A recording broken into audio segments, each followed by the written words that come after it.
talk about him for a while. Yeah. I'm no worry. Are you guys ready? Yeah. Hold on. Fucking claps. Shit. Dude, we're almost on time. We're almost. I'm not doing matching there. I'm not doing it right. How I claps. How I make clap. Hello and welcome to the RSG Podcast, episode 66. 66. 66, yeah. Just us this time. No guests. You know. Deal with it. Yeah. Back to the original cast. Right. We ran out of money to bribe them to come onto our show. Yeah. Could use hand jobs, just saying. We could have, but I'm saying we could have, that's all. I didn't see. The problem is our price is so Pony it up. cheap Yeah. that $10. to get them on, it's like, well, that's like 800 hand jobs. That's true. That's that a lot that of would hand be jobs. a lot of hand jobs. Yeah. Have you guys seen the preview for that movie Handjob Cabin? Yes. Yeah. That looks hysterical. I'm pretty sure I linked that to you guys. Yeah, I think Yeah. you were, yeah. That shit looks hysterical. Well, the best part is it's an actual film. Yes. Yeah. I want to see it. When it comes out. Apparently, there's this ghost who was going to first base and did a hand, or was that third base? I don't know. I don't know what it is for guys. Right. I think it's just like a handy. Giving somebody a handy. And then she got surprised and killed somehow, and so now Yeah. she just gives everyone else hand jobs. But she does it To death. until you, yeah. You die. Well, I like the one preview where the guy's like still going, he's like spitting on it. He's like, It's starting to burn. ah. It looked great. But we're going to discuss a little bit of Heroes of the Storm. These two got to play Cho'Gall, the new two-player hero. Yeah. They also... Did you guys want to talk about Hearthstone? Yeah. Yeah, we'll touch on Hearthstone for a little bit. Touch on it a little bit. Yeah. They found out a nice little win combo. And Well, the new wing released, and Yeah. Brand Bronzebeard sort of introduced some interesting effects to the game with the double battle cry effect. Well, this wing in general has like a number of strong cards. So, Yeah. yeah. This guy here got a little bit of beta time on Overwatch. Yep. Gonna go home and get a little more, which we're down Oh, here. it's still going on. Cool. Yeah. Nice. I think it goes on till like Monday morning sometime. So, And he's pretty far in Legacy of the Void, too. yeah.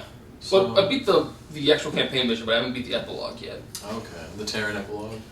Well, the epilogue's only the last mission is Terran, which should drive me crazy, because like Artanis is there. Like, why can't I just control Artanis? Yeah. That's what I do. Win. That's what I do. Like, no, you're Rainer now. I'm like, no, why? Why am I Rainer now? That's dumb. I would be our tennis. I want to be Artanis. This still. isn't Wings of Liberty. Right. Why am I Rainer? Yeah. But, Yeah, so we got some things to discuss. Which one do you guys want to jump in first? You want to jump into Hearthstone first? Here's the storm. Here's a storm, right? Yeah, a little bit of a like- short one. We can sort of like hitting, move on quick, Okay. relatively quick. Yeah, so they released Cho'Gall, and Yes. Cho'Gall is like the new, if you remember back to BlizzCon episode, we talked about how this is going to be a character that's played by two people. Yes. Good news, bad news. Good news is he's like ridiculously fun. And he's legitimately a solid character, I think. Right. He's a good choice. He's very, very, very strong in lane. Very strong in lane. The bad news is that you can't random into a game with him. Yeah, you can't. You have to be with a friend and play Cho'Gall together. At least one other friend. Yeah. Which makes me sad, because I like to play Cho'Gall. I would play him like a lot more. But it's impossible to get anybody else on. Bro, That you sucks. send me, it's right here. You send me a text, be like, hey, I'll play some Heroes of the Storm. I'll be like, yeah, sure. We've done it once. Sure, why not? We've done it once. Yeah, but you send me a text again. If he said, yeah, you want to play some Cho'Gall? I'm like, sure, let's do it. Now you'll be like, Let's play some bro, Heroes I'm of the busy Storm. playing Overwatch. But, Look, yeah. beta's over So, pretty soon, so I won't be busy playing Overwatch anymore. Cho'Gall. Yes. I play Cho, which is the melee tank half of Cho'Gall. Right, and I play Gall, You play Gall. who is the shadow casting half of Gall, who does all the damage. Yeah, he's He's the Glory Hound. Not in control of the movement. Right. And I yell at Connor all the time for trying to steal my kills. It's actually, I did find it kind of annoying sometimes, because when we're like, we're fighting, like, clearing out mercenaries, right? Like, one clearing mercs. There's 4 of them. And you wander to the middle, because you have to, and, like, start punching them. I'm like, well, my abilities can hit one of these dudes, or maybe 2 of these dudes. But there's no other way for you to do it, so I don't complain about it. But I'm like, I feel like I'm gimped at that case. Like, when you're in melee range, I feel like I'm gimped a lot of times. Well, I have to do it because I have to do my AoE, so they hit me and not you. Right. That's not the which is the same life. Yeah, sure. But, got a taunt him. right. Yeah. We share the health pool, bro. Okay. Well, you would think they would have some sort of like cone stuff that starts from where they are and has a wider, like almost like a sawed-off shotgun spread. Because I mean, they're gonna have to. I mean, Connors, dude, Mike. I got skill shots.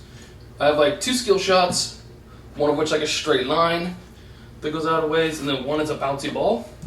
And I can move depending on how far out I put the bouncy ball. It will like I can change how big the bounces are in between. It's actually got a pretty decent range on it, and I can throw it over walls and shit, which is nice. Yeah. So you've assassinated a few people. Yeah. Like after we started running away from the bouncy ball, just doing forever in one direction and killing somebody. Yeah. That we almost. Because while Connor's running away like crazy, I can just be throwing damage behind us. Yeah. Like crazy. No matter what I'm doing, he can basically do it. Like I can be hearthing back to the base, and he can still. I can still be firing damage and shit. Yeah. Oh, that's nice. He can be bouncing up. I'm firing damage and shit. Yeah. It's pretty cool. Like, and they play really like.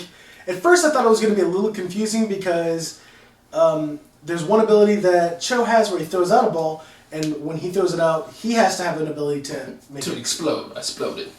But at first, I thought that was going to be really like difficult to time right, but we had it down after like the first few minutes. Yeah, it wasn't too bad. Like I missed the first couple, but then after that, I very rarely missed it because I was just listening for the call or whatever. Like he does a certain tell when he rolls it out, and then I watch it like because the big thing I had to learn about was where it was going to end up at, you know. Because I didn't want to blow it up too early or whatever, and you can get the time where you roll it out and it comes back and does damage, and so like when do I try and hit it or whatever to maximize the damage to heroes basically because that's what we want to kill. We don't really care about the minions so much. You can get talents for the other player as well, which is pretty interesting. Like, yeah. So he can get a talent for Yeah. Yeah, I get a talent that affects what his abilities do. Oh wow. Yeah. Like I have a talent that gives him an ability that when he clicks it, like we become unstoppable. We're not stunnable. We're not rootable. And, Yeah. You know. Well, and then I have that ability, and instead of a mount ability for Gull, you get like what's called "Hurry Up, You Oaf," where you yell at the stupid melee head, and it makes you go 60% faster, which bleeds down 20% for every second. So you go 60%, then 40%, then 20% faster for over 3 seconds, or whatever. But it gives you a burst of speed to get out of places. So whenever Connor's running away, I try to hit my Z key so we can go quick and get out of there. But he can give me an ability that while we're doing that, we don't lose any speed. So we say 6% the whole 3 seconds, and we can't be stunned or whatever. Which makes it pretty awesome, actually. Yeah. So as far as a getaway mechanic. He doesn't have a... He has a... he's actually pretty mobile, all things considered. Yeah. Because Cho has a little fist punch thing he can do that dashes him. So it has a bit of a charge-up time, but you can spec it so it has almost no charge-up time. And that's really good mechanic to get away. So, I mean, he really kind of has a lot... Everything but, like, solid CC. It's the only thing he's missing. And the other thing that can happen is that when you can, like... There are several boards where you can take control of, like, a giant knight or of a tree shrub minion. And Connor goes and clicks on it and takes control of the tree shrub minion. But while he's doing that, I could still fire out my shadow damage. Nice. At the same time. So it makes us ridiculously OP as, like the tree dragon shrub board. minion. Or the, yeah. Yeah, like, there's a dragon board where you take these 2 shrines, and then you can summon the dragon, and that player becomes the dragon. Yeah, it becomes the dragon knight. And even though I'm the dragon, and I'm controlling stuff... He can still do all his... I can still do it, yeah. So I can still... So it's like having that and having the Gull still in his pocket, just firing out shadow damage. against everything. Throwing out my little bouncy balls. Crap. So the damage that you just... Oh my god. You can do a lot of damage. Because, I mean, the Shadow Knight's already doing... Right, he's already doing a ton of damage, but... Yeah. He has cooldowns on all his abilities or whatever. You know, I do on mine too, but... We can go a lot longer that way. Let me tell you not a good comp, though. Because the thing that showed the big like he seems very strong and good, but it is like one less person in lane. Right. Because you're both in lane and out lane at the same time, no matter what. So and you can't cover more than one lane, really, with him. He can't split push or anything like that. Yeah. So a really bad comp is him, and then you get like an Abathur on your team. Yeah. And that's like you get 2 people in lane. Do not, yeah. Right. Against 5 people in lane somewhere. Yeah. It's not a great... We just hope that your Abathur guy is really good and is able to Even a good Abathur. Even a good Abathur. Yeah, it's just too many. It's not It's the just, same as having another. you just don't have enough people pushing. Right. You know, in lanes. Because a good Abathur can't like keep a lane shut down. Because the biggest thing is like you need that constant XP gain from mashing through the minions that appear. You know what I mean? Like you could be a valuable member of your team, avoiding all team fights and just pushing a lane the whole time and getting that extra XP that comes from like clearing those out, clearing out the towns and all that little stuff.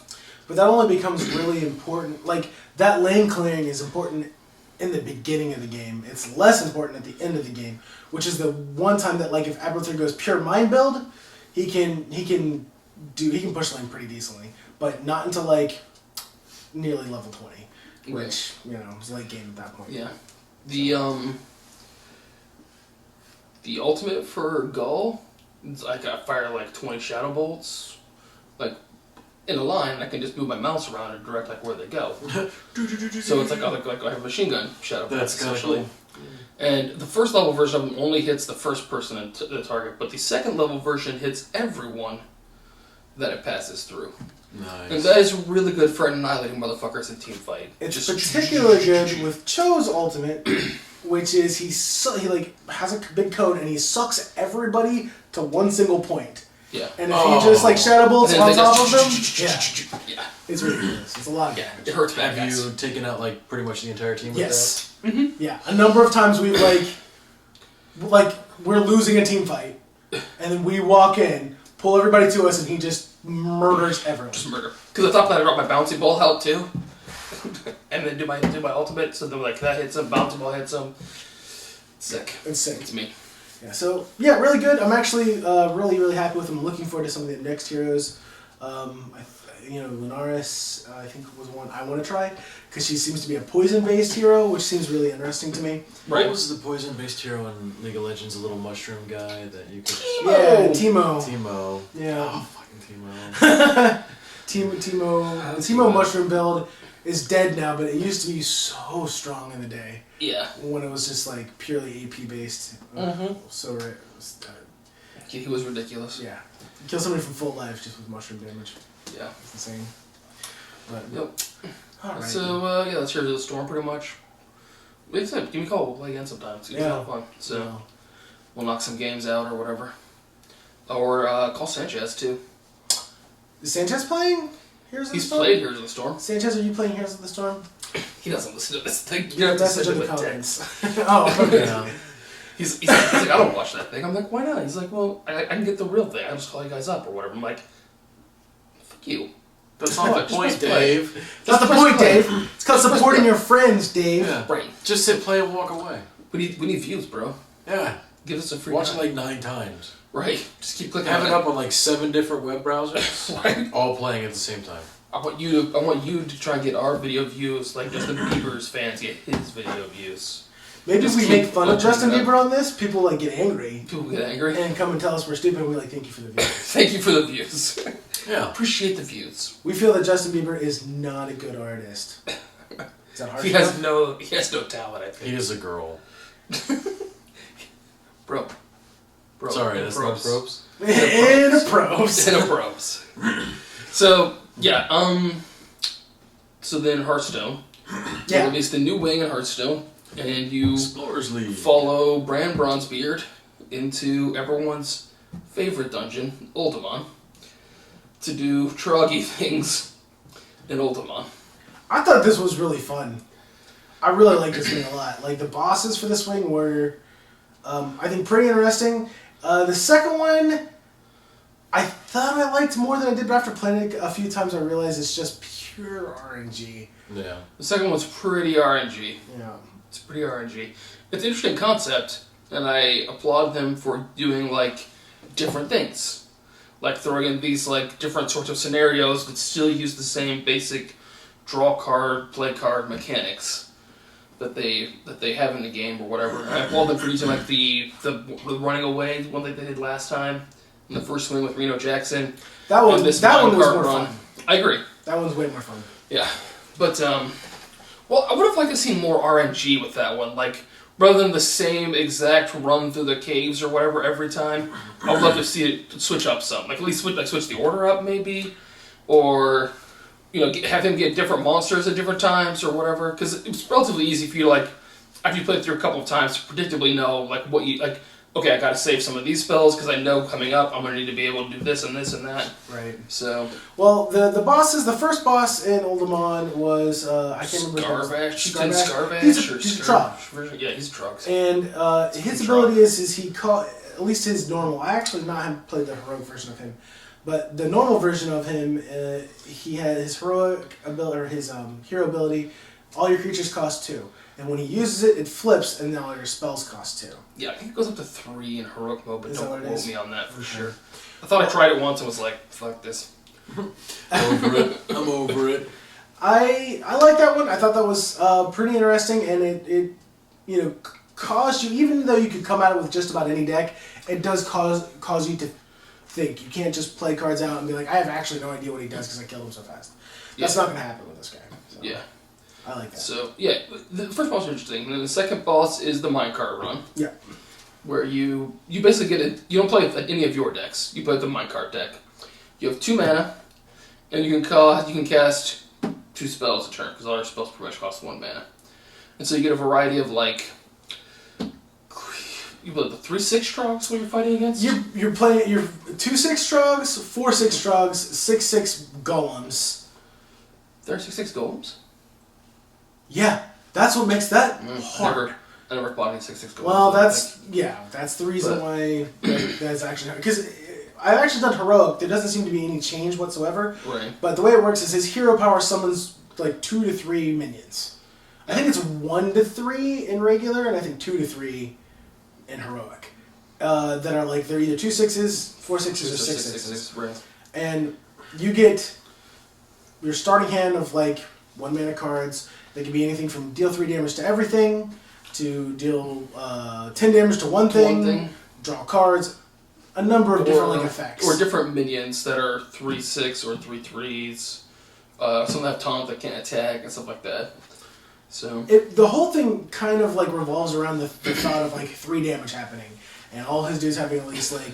Right, everything's in multiples of 3. Yeah, multiples like of 3. You do everything like has health in multiples of 3, or in your stuff all has damage in multiples of 3. Right. So it's all about figuring out the best combination of those, except for your 10 damage cards, which seem relatively pointless most of the time, but not when you get the war golems, they're not. Yeah, that's fair. Because you just need to kill like. Yeah, they just gotta be gone. Yeah. Yeah, because you can take 12 damage a turn. I think it took me 2 tries the first time on regular to beat it. On heroic, it took me like 5 tries. Yeah. It wasn't that much harder in reality. It's just you just gotta kind of get lucky, really. Right, you gotta get the stuff that you need to stay alive long enough. Yeah. Whatever. I mean, it's interesting, and there's some interesting like you can still play wrong, but yeah. It's a necessary. It's just there's not that much like individual skill included in that one. Right. As much as like just your whatever you draw. So. Yeah. So. Yeah. Scared the shit out of me. Sorry, air conditioning. We played too much Fallout. The third boss then is a golem dude. He's someone's golem, so it's hero power. The last boss of Uldaman.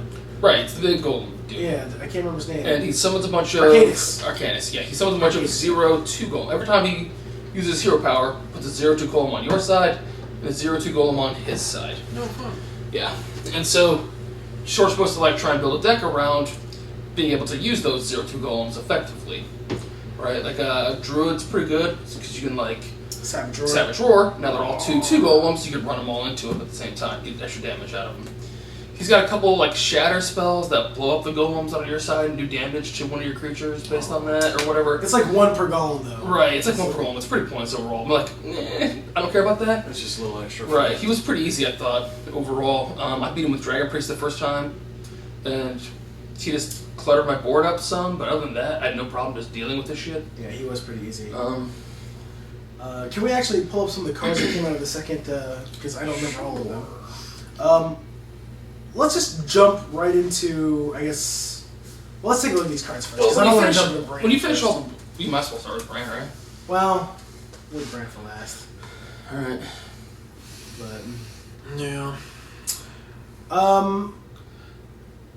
Okay, let's talk about this one. This one is actually shaking up the meta a little bit because it's introduced a new type of rogue, and that is the Unearthed Raptor.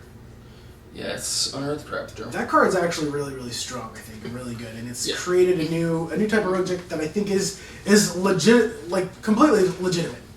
But basically the way it works is it's a 3/4 for 3, and when you play it, it's Battlecry. Yeah.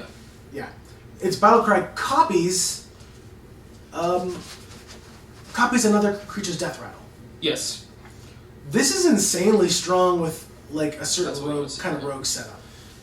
Because what this allows you to do is basically put like a 2/2 or a 0/2 like egg and copy its death rattle, and all of a sudden you have a 3/4 threat that turns into a 4/4 when it dies. Right. That's value. That is value. That's 3 mana Is that one rogue for specific? 70. Yeah, it is. It's a rogue card. That's the only. rogue specific? Yeah, the Unearthed Okay. Raptor's rogues only. But it's spawned a whole new rogue deck that is legitimate. Right. And it looks like it's going to continue to be legitimate, hopefully. I mean, it's still early, It's always interesting to be able to take care of, like, to take advantage of those death rattles again. You know what I mean? Yeah. So. Yeah. So it's really good. And I've played a couple versions of the deck, and it's not quite as good as the pro made decks, but it's a lot of fun. I enjoy. It's really weak to like heavy silence decks. Yeah, because your stunt's gonna screw you in a hurry. Yeah, But also for beating Chief of the Scarvash, they only get Tunnel Trog, which is a shaman card. Whenever you play an Overload, you gain 1 attack per locked mana crystal. So it's kind of good, I suppose. it's actually really good. This is the shaman version of Mana Worm, right? and that's actually really strong. It's actually pretty darn good because you play him turn 1, and Right. you play Totemic or the Totem Golem On turn 2. on turn 2, and Ooh, now you have like a that's 2/3 and a 3/4. Like Yeah, that's on turn 2. Yeah, On turn 3/3, 2. right? No, Totem Golem's a 3/4. He's Overload 1 or Overload 2? He's Overload 2. So he'd get plus Or 2. no, So he'd have a Overload. 3/3 and a 3/4. He might be Overload 1. I can't remember. Yeah. But anyways, it's sick. Yeah, no, yeah, it's a good combination, but I think that, like, I don't know, I probably wouldn't play him. I don't like to play Overload as much, but I could see where it could be useful. He's fantastic You in mean- anything that runs like a decent number of Overload cards. Yeah. You get a Mage card, Ethereal Conjurer, which is a 6/3 for 5, where you Battlecry discover a spell. Always a useful thing, I think, for the most part. Like, Especially for Mage. It's a Mage right, only especially card. as Mage. You can get, like, cards that you would normally, that you didn't have room for, that you might have played. You know, like maybe a Secret that's going to come in handy, or A Board that Clear. Fireball that you need, or a Flame Strike that you need. So it's really pretty useful overall, I think. And having a 6/3 is not great, but it's not horrible. I mean, at least it trades high with whatever it's trading against for the most part. Or eats a spell. Or eats a spell, so. Yeah, it's pretty good. I think it's rated pretty well because it discovers a spell. And Yeah. since it's a Mage card, it's only going to discover a Mage spell. Right. So, and there's a lot of really good Mage spells out there. Right. If nothing else, you get a third, Blizzard, or you get a third, what is it, Frost Nova? Frost Nova, yeah. You know, something like that could be really helpful. Then Mounted Raptor for Druids, which is the Piloted Shredder mini mode. Yeah, mini Which Pilot is a Shredder. 3 for a 3/2. Death Rattle, summon a 1-cost minion. Which may or may not be of much value, but you get extra stats out of him when he dies, which is all you really care about in the end. Well, that's cool, yeah. So, I mean, if he dies and gives you a 0/4 taunt, that could be super handy. Yeah, he's sticky. Yeah. He's sticky. I think he's pretty good. I've actually made a Death Rattle Druid deck that runs okay-ish. Like, it's not refined at all, but Right. I run him and Pilot and Shredder, and it's a very annoying deck to play against because you can't just easily kill Yeah, him. you can't just easily clear the board. Right. It's pretty good. It's not even really that great. Yeah, It's not scroll even down. that weak against Silence either because there's so many Death Rattle creatures in it. Right. Is there another? Oh, sorry. Go back up and go over to the next boss. It's the little purple arrow. Yeah. Okay. So you get Tomb Spider, which is the 4-cost 3/3, where you just Battlecry discover a beast, which is interesting in those beast decks. It's I a beast. I might think about putting it in my Beast Druid. You know, 4 for 3/3 is kind of expensive. It is pretty And I have expensive. better 4-cost cards normally, but being able to discover a beast that I couldn't normally get, Well, I feel like the only like good being able to discover a King Crush or something like that, might come in handy enough. I feel like the only good 4-drop for Beast Hunter or Beast Druid rather is maybe Wild Walker, which is a 4/4. Wild Walker, I usually like to drop. But what other 4-drops do you have? Like beast-wise, there's not much, really. There's something else I play at 4. Turtle? Yeah, yes, it's Turtle. Oasis Snapjaw? Oasis Snapping Jaw, that's what it is. No, I don't remember what it is now. I run some swipes at 4 as well that I occasionally like to use there. And I know I run something else. The 7-7 dudes. They're 5, I thought. Maybe they are 5. I can't remember. I don't remember for sure. But I remember looking at it being like, well, 4-4-3-3, not that great. Like I do. Because whenever you get a Discover, it's always good because you essentially replace that card. So it's sort of like drawing a card. You're never going to get Crush, though. Because Well, it's a Hunter card. this is not Druid specific, it's neutral card. I You know just get any it's beast. a neutral card, but you only discover cards Beasts that of are your type. specific to your class. Okay, fair enough. So you're only going to get, a Druid Beast or a Neutral Beast. Or a neutral beast. So I think it's actually not as strong in Druid as it would be in Hunter. Right, where they have better beasts in general. Yeah. Yeah. Although if I got another mounted raptor or whatever, it'd be nice. Yeah. And then Unearthed Raptor is the other card from this one. We already talked about it with the Death Rattle effect, where you copy a Death Rattle. They give everybody a 3-cost 3/4 minion in this set. Everyone? Or what? Everybody. I think everybody. Maybe. Because Warriors got the 3/4 taunt Monkey. Fierce Monkey, which is, in my opinion, a ridiculously good card. No. Well, I think they gave 3-cost 3/4s to people who didn't already have them. Okay. Like, Priest already has the 3/4, 3-cost Dark Cultist. So they didn't get They did another one. Yeah, but Warrior didn't, and then we get this 3/4 Taunt Monkey for 3, which is pretty strong. Yeah, it's pretty good.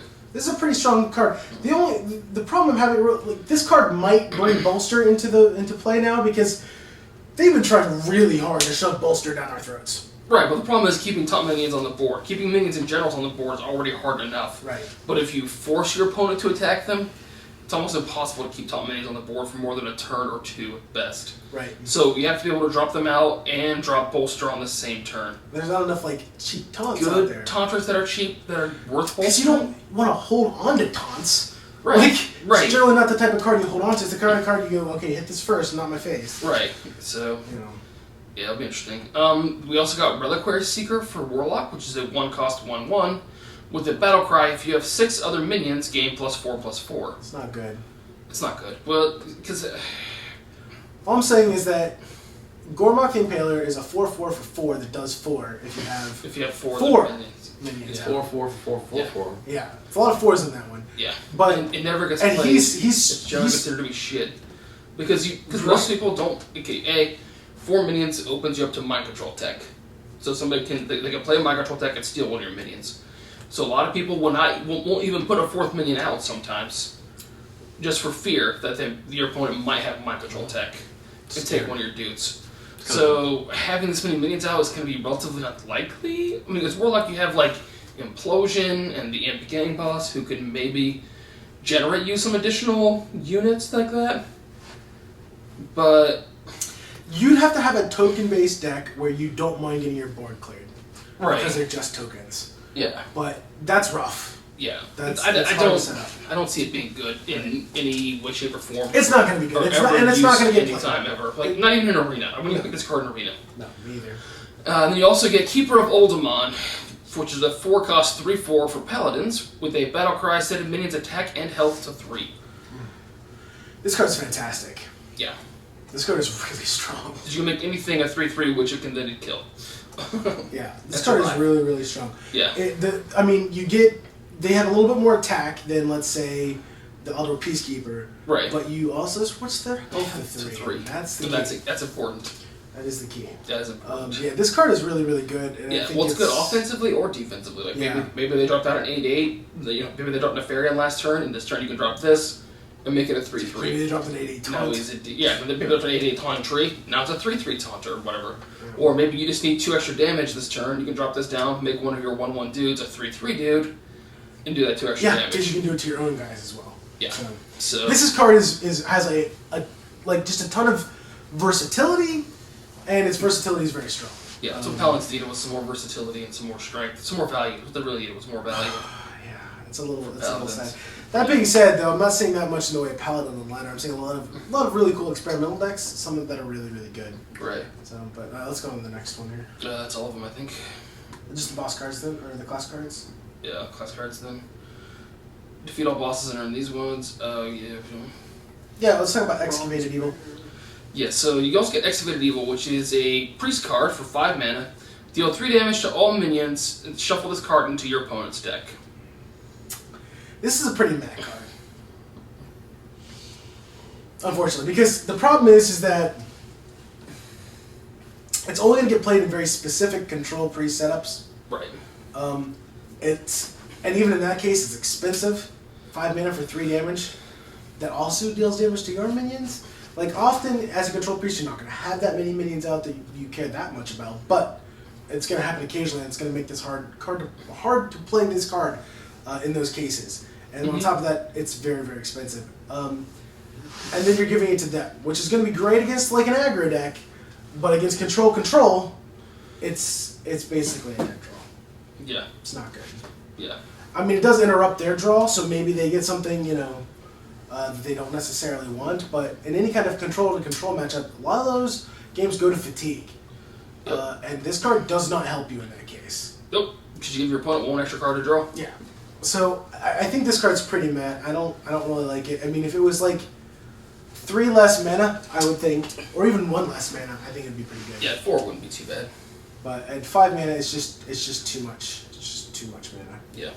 The card you get then is Bronzebeard, of course, and he does your battle card trigger twice, and he's a 2/4 for 3. So not a lot of great survivability on Bran, but yeah. you're going to be playing him 1 turn and playing your Battlecry minion that you're trying to get the most effect out of for the most part. Battlecry... Brand has created some interesting decks. Yeah. He's become a pretty popular card. Now, mind you, it just came out like all of like 3 days ago. Right. But he's become a pretty popular card in control decks, especially ones that run Antique Healbot, because you play him in Antique and then you get 16 life back instead of just 8.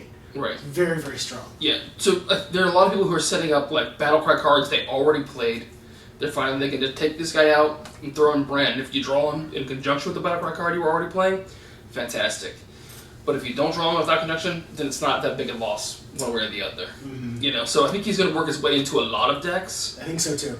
He's not going to define any new decks. No, he's not going to make a new deck, but he's going to work his way into a lot of decks that already exist to take advantage of that Battlecry effects you were already using and can now double up on instead. I think I've seen Kriparian, and this isn't like a huge test sample, mind you, but I think he played like 10 games with his new Druid deck, which is a Druid mill deck, using Bran and Cold Light Oracle, or Cold Light Seer, sorry. Yeah. Cold Light Seer to like mill 4 cards right. at a time instead of just 2. You can literally mill them 8 cards in 1 turn with Bran. Yeah. Because you're Bran, Cold Light. That is a ton of cards. 9 mana? Yeah, it's 9 mana. Yeah. 9 mana, and then you can naturalize for 10 cards if you want. Yeah. So I might have to hit Overwatch the next one. It's beeping. Oh, right. So, but anyways, full or yeah, it must be. I have to mess with the HD settings because when we record HD, it records a lot. So yeah, we haven't been that long though. Like, have it? not really. But anyways, I think fix it. Right? Bran, you're gonna see a lot of Bran in like upcoming Like decks 30 minutes. and currently existing decks, and I think he's fantastic. Yeah. You're gonna see a lot of them, and rightly so. But Right. yeah. Anyway. So I played some Overwatch beta because I got invited because I'm super cool and like you guys. Sorry, like Fair not enough. coolness. But it's alright. Blizzard loves me, so it's cool. Yeah, I signed up before you even. Yeah, but you're not me, so you didn't get the invite. Crap. So yeah, I'm not good at first-person shooters. Generally, it's not my thing, Mhm. but I really enjoy Overwatch. I really do. Which is saying something considering. Yeah. Like, it's not that first-person shooters aren't your thing. You generally don't like them. Right. Yeah. So for you to like this is a pretty big deal. Yeah, generally I don't. But the only first-person shooter game I really liked was Halo, and only like the first 2. Yeah. I didn't like Halo 3 that much. Halo 3, they kind 4 of was went kind really of far meh. out there. 4 was I haven't terrible. played 5 at all. 5 is but- I could go on for that. But 1 and 2 I played a bunch, and I really enjoyed them. But other ones like COD, none of those I really enjoy. This one's good though, and it feels interesting because they have a bunch of different people who have similar skills that are very different, and you approach them differently each time.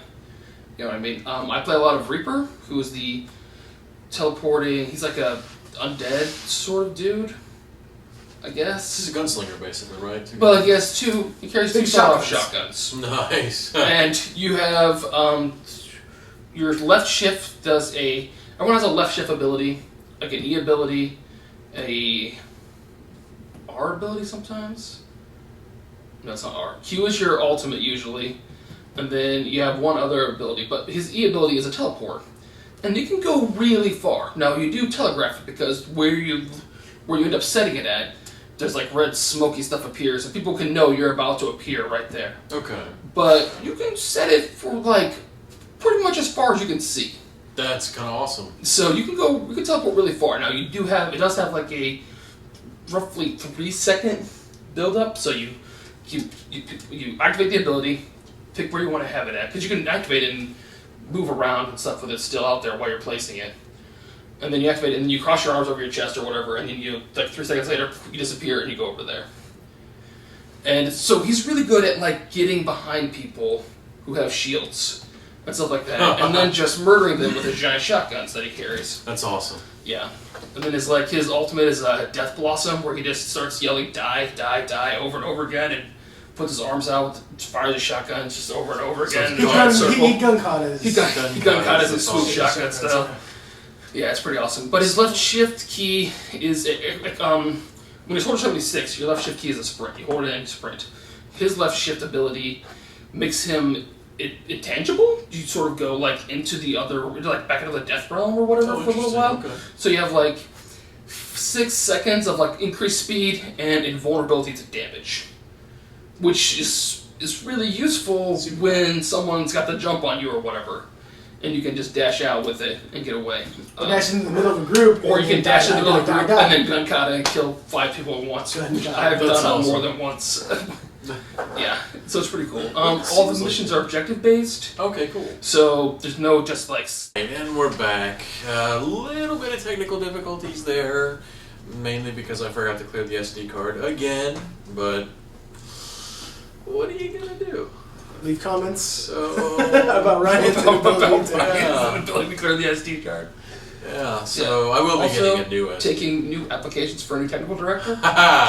If you're interested, let us know. Compensation is nothing. We'll give you caps. Right. So, we're talking about Overwatch. We were talking about Overwatch, yeah. You were just kind of going through some of the characters that you enjoyed playing. Yeah, like I said, the maps are all pretty interesting. I don't remember who we talked about or whatever, but... Out of 10. Out of 10? Yeah, out of 10. What do we got for it? I'd say 8, probably. That's not bad. I really enjoy it. It's really a lot of fun. That's coming from someone who doesn't like first-person shooters. Right. It's kind of the kind of game where I don't have to worry about like maxing anything out or whatever. I can just log in, play for a half hour, and have a good time. You know what I mean? So I don't particularly care about winning that much. I'm sure the rest of my teammates maybe do. So they're disappointed by that, but they'll deal with it. Everybody's life had disappointments, so they'll get over it. You know. Tell someone about Legacy of the Void. Oh yes, Legacy of the Void. So I pretty much finished it. There's one mission left to play. I can't help. God damn it, John Cena. It is ridiculously catchy. Yeah. That little, it's like 4 notes or whatever. Whoever put that together for that was a genius. Yes. Yeah. So, Legacy of the Void, it's the 3rd installment in the StarCraft 2 series. They finally finished it after they started with Wings of Liberty back in 2000. Too long ago. Yeah. Yeah, like 9 or 8, 7, 8. You gotta hand it to Blizzard though. They effectively was it made that you... long? I don't think it was that long ago. Was it? Well, Heart of the Swarm has been out for 3 years. Yeah. Has it? Yeah. Yes, because this was the 3rd BlizzCon World Championships with Heart of the Swarm out. How in the hell? And they do it once a year. Does it take 3 years? Because there's they a lot want of you to buy the same CGI title. voice acting that they do. That has to be it. There's got to be a lot of CGI stuff because everything consists of basically like you go there and you have like different recorded CGI conversations with different dudes. So like just like the other ones, they have an interesting cast of characters aboard your ship. which is in this case, is the Spear of Adun. So the first thing that happens is you go reclaim Ire. Right. You try and reclaim Ire. You teleport down there, and... Spoilers tell us it all. Well, we don't have to go through the whole thing. I just want to know about some We're of going to the skip units. through most of it, right? So spoilers, you go down to Ire, Amon takes over the Kala, which is the psychic connection between all the Templars. I was wondering about and that. takes control of all the Templars. So he takes control of literally the entire invading army. Whoops. Everybody. Oh. Everybody. So, it's Zeratul. You're still controlling Zeratul all the time. You show up and you realize that, they're severed from the Kala. Right, because they're not in the Kala, because the Dark Templar are separated out. They don't even have their own Kala, they have no Kala. So, Zeratul shows up and he's like, fuck, should be bad, yo.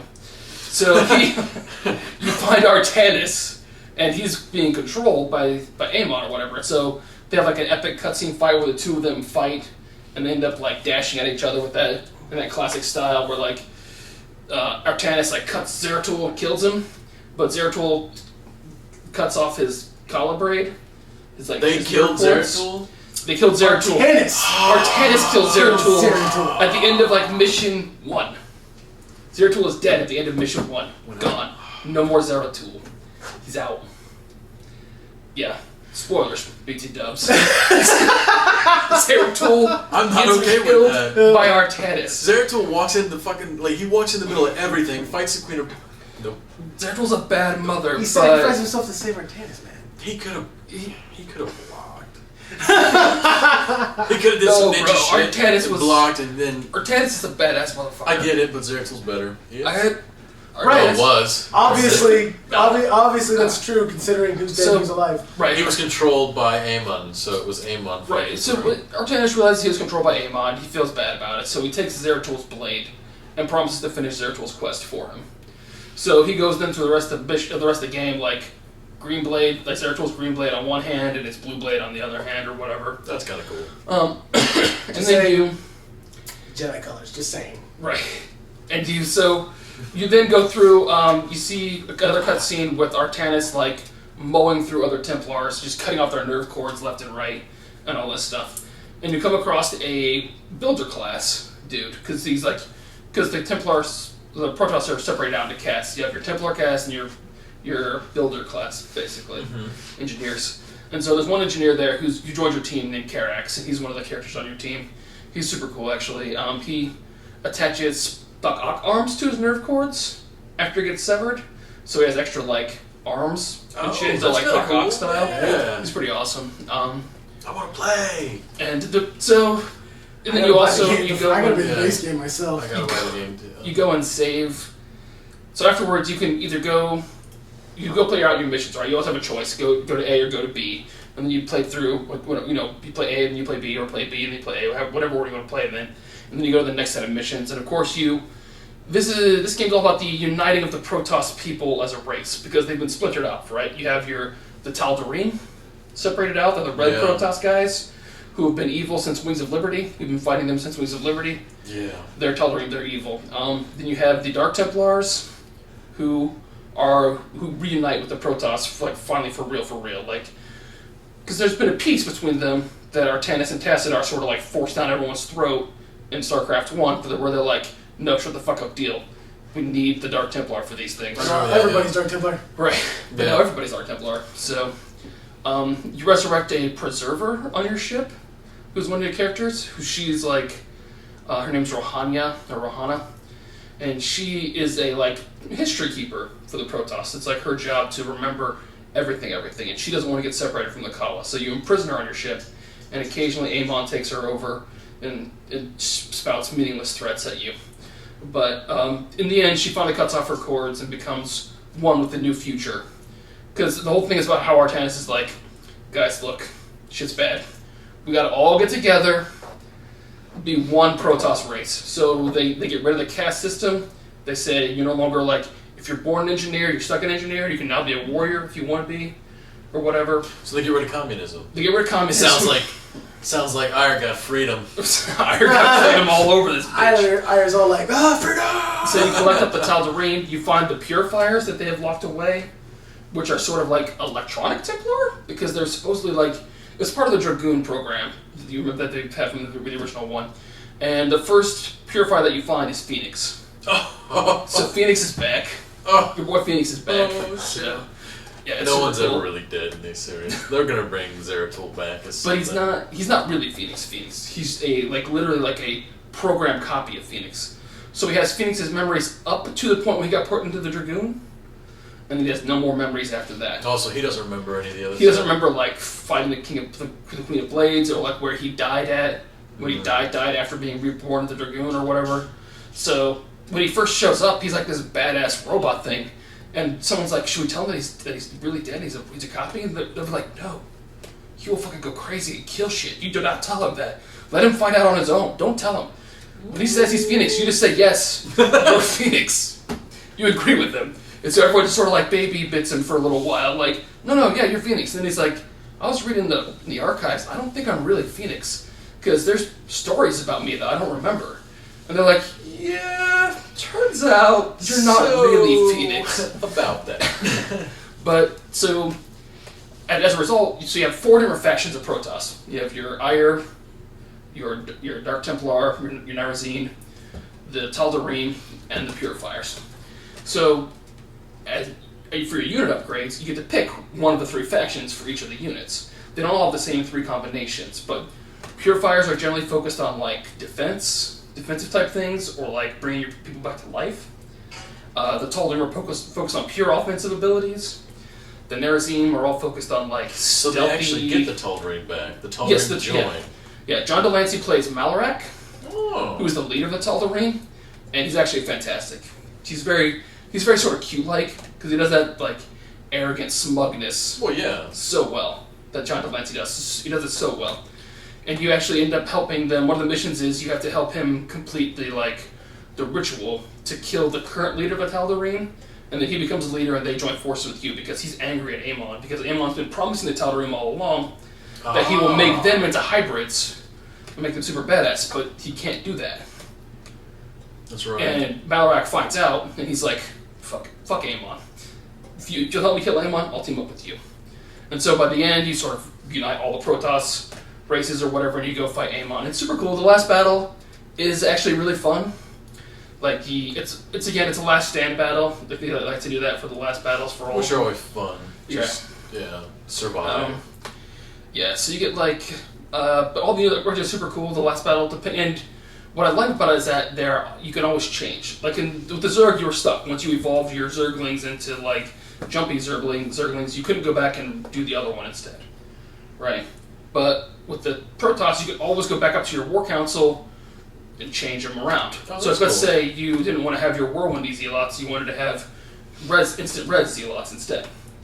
Because the Purified version of the Zealots, when they die, instantly res again. They can res once every 60 seconds. Which actually... It's pretty good. Yeah. Like having 2 Zealots for one Zealot is super effective, actually. Seems like it would be.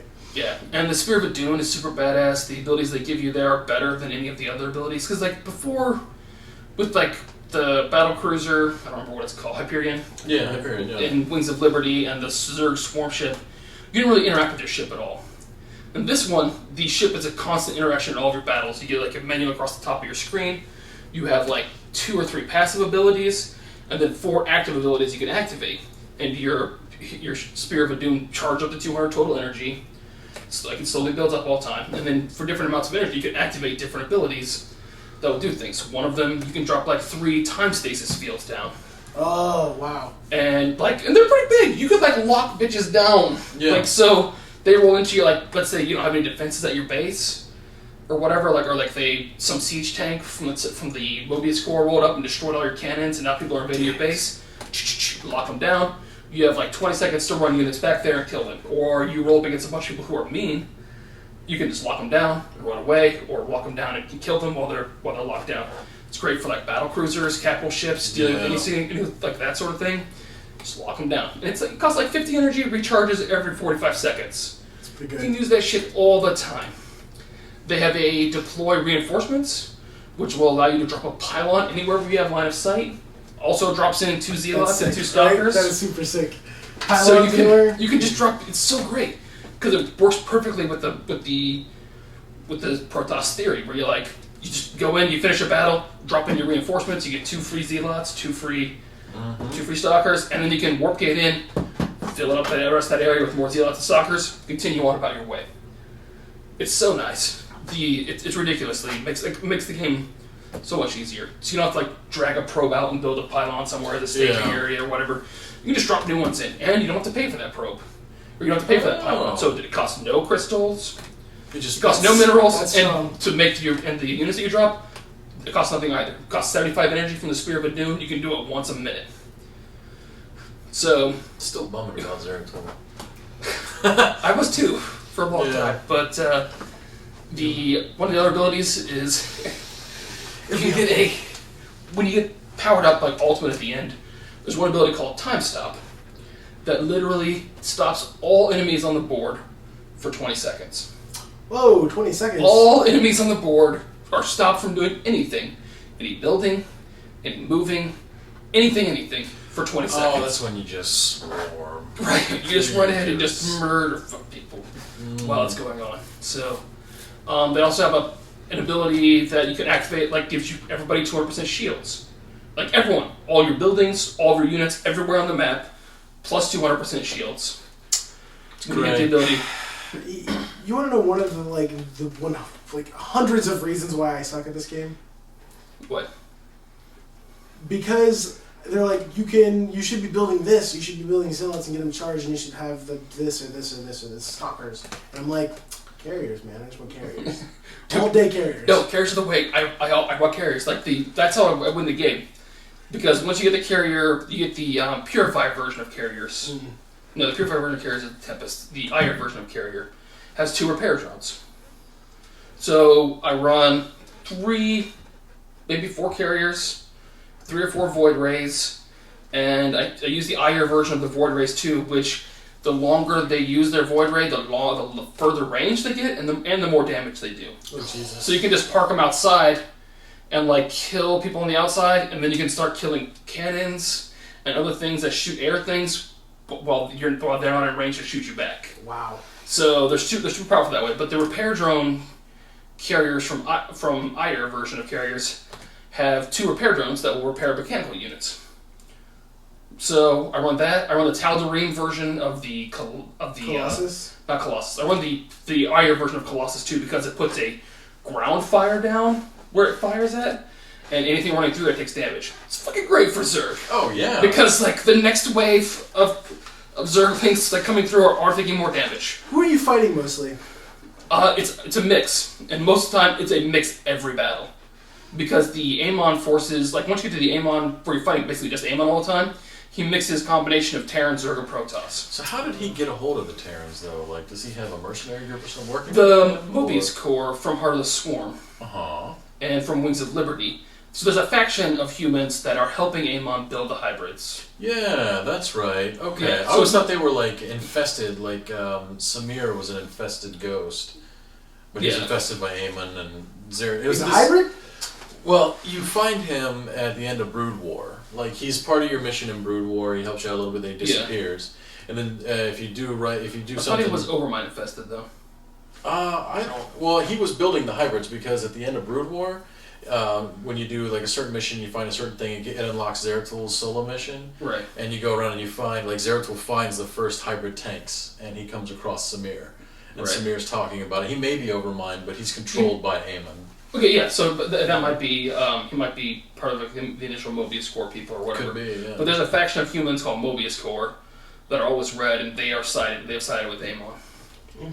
And, the interesting mission, the hero-only missions are great. The next to last mission is a 3-stage hero-only mission. Oh, shit. So you start off first, you're controlling Vorazun and Malarak. Vorazun is the new leader of the Dark Templar. Okay.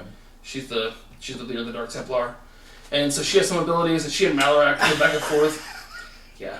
Zeratul's dead, bro. Okay? Nobody likes it. But he wasn't the leader of the Dark Templar. So is Jon Snow. True. So. Actually, they said he's not. Jon Snow's definitely not dead. So. But you have to use her in some missions. Why would you give... That's just... You know what? You suck at this game, Ryan. Because I don't want him to be You dead. can't just give up like that, bro. I'm in Roby's You camp. know he's not going to be dead, but you can still try and convince Roby he's dead. He's dead. It's too late. It's not gonna work. Doesn't work that way. No. Yeah. So you play Malrak at Vorzund, and you have to use her like ability to like teleport and be stealthy to like get some stuff or whatever. It's cool. Malrak is pretty powerful also. And then you play a mission where you're Phoenix and Karax, and you use Karax's ability to just like take over mechanical units. So, and you have to build an army. This was actually the most annoying one. I had to do this one like 10 damn times.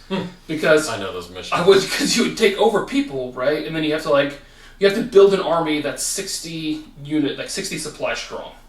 And as I would be going to because there's a cooldown, there's like a 5-second cooldown on the thing. So I'd like roll up to a set of units, and I'd be like, okay, take over the Colossus first, not the Colossus, the Immortal first. And then I want to get one of the sentries or whatever, but they would be killed by the rest of people in my army before I could get to them. So I'd be like, get to the end of the mission, there's no one else to get, I'd be like at 58 out of 60 supply. I'd be like, motherfucker, reload the mission. Stop killing people. But Phoenix just like, if he sees a bad guy, he just charges in and starts whirlwinding. Your Like, micro's God damn it, Phoenix. Your micro's crap. God damn it, Phoenix. Yeah, Good gotta work micro. on that micro. Pretty much. But Awesome. So you, out of 10. out of 10, I would say 9, maybe 10. Wow. It was really good, but I like this kind of game for the most part. You know, my micro is crap. That's why I build the army where I don't need the micro. Right. Like I roll the carriers, like 4 carriers, 4 void rays, 5-6 colossuses that are the Iron kind, and then I run the Tal'Darim Immortals that are just fire area effect missiles on people. And then a couple of Zealots. I refresh Zealots every once in a while, but the carriers and the void rays take care of anything air. The Colossuses just and the Immortals just murder anything on the ground. And so I'm just like, everyone here, attack everything that you see, and they just AE damage all over everything, murder everything. Cool. Because I'm like, I don't need to build force fields. That shit's lame. But you can get the Tal'Darim version of the Sentries, which don't regenerate shields. They don't do anything like positive for your people. Like they don't heal or anything, but they do increase your attack speed and damage. That's like an area effect around them. Huh. So, and they do more damage. So you get like it's interesting to see like you can mix and match depending on who you're fighting. Like whenever I fight the Zerg, if I'm fighting like a Zerg specific board, I'll run Whirlwind Zealots because they're so effective against Zerg. But for most other things, I'll run the Nerazine Zealots who have stun charge. So they charge for they stun for like 3 seconds after they charge, and like it's an area effect around them where they land at. So they're pretty mean that way because they can stun everything. Colossuses, whatever. If it touches the ground, it can be stunned. That's awesome. By stun charge. So it's super effective against like Ultralisks. Lets me just murder Ultralisks with Zealots, which is usually impossible to do. Yeah. So, pretty cool. Yeah, really good. I enjoy it. I also get the insta-res Dark Templar, so they can never be permanently killed. I have to choose hard between them, though, and the Tal'Darim version, which lets you put a stasis field on things. And if it's in stasis, like if it's a detector, if you put it in stasis field, it's not detecting anymore. So everything else stops shooting you. So if you run 4-ish Dark Templars, one of them can stasis field, and those 4-ish can usually kill the detector. It's also the ground detector. Right. Before you can see it. If it's an Overlord or whatever, you're screwed. But anyway, it was really good. I really enjoyed it. The storyline was pretty good. I enjoyed the whole idea of the Protoss race as a thing, and Artanis sort of having to be like, look guys, everyone can get along, okay? We can. It's just cool. It'll be cool. You take over the Fire. And they have a variety of different missions with different objectives that have different things. And what I want to do is co-op mode. Because co-op mode looks really cool, but I don't know anyone who also has the game. Sorry. Who can do co-op mode with me. If I had my PC running, so. I'm going to see if Sanchez has it. He might. I know he got harder. I know he had Wings Liberty. It's a lot of money at this point for me. Yeah. So, once they come out with a battle chest, perhaps. But at this point, it'd be too big of an investment. Yeah. Well, so you liked it? Yeah, I liked it a lot. I'm probably going to spend a lot of the night with not playing Fallout, but I'll be watching the cinematics. Cinematics? Yeah, watch all the cinematics. The cinematics are all pretty good. So. Yeah. Alright. Well, Anything in that else? case, trying to think what else there is. Oh, watch the cinematics. Okay. They didn't spoil the whole story for you. I think next week we'll tackle. There's Jessica Jones came out. I don't want to talk too much about it. I've only seen the first episode. Yeah, I want to get all the way through that before we start talking about it. Like all through all of them? Yeah, because I don't want Roby spoiling shit for me like he likes to do. Then I'll have to start watching. This Naga are all dead. Yeah? They're all dead. Okay. Amazon's already killed all of them. Okay. See, this is not spoiling shit for me, but it's fine. I figured. Yeah. All right. So it's like you're going to go find them and they're all dead. Like you and Kerrigan, your Artanis and Kerrigan go in and find them and they're all dead.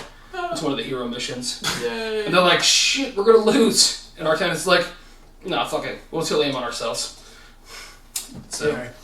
All right. Well, thanks for coming out. Check us out at rsgpodcast.com, at Twitter at RSG Podcast, and Random Subject Generator on Facebook. And yeah, thanks for coming out. Like, subscribe, tell your friends to like, subscribe. And even if you didn't like it, still like and subscribe, because secretly we know you did.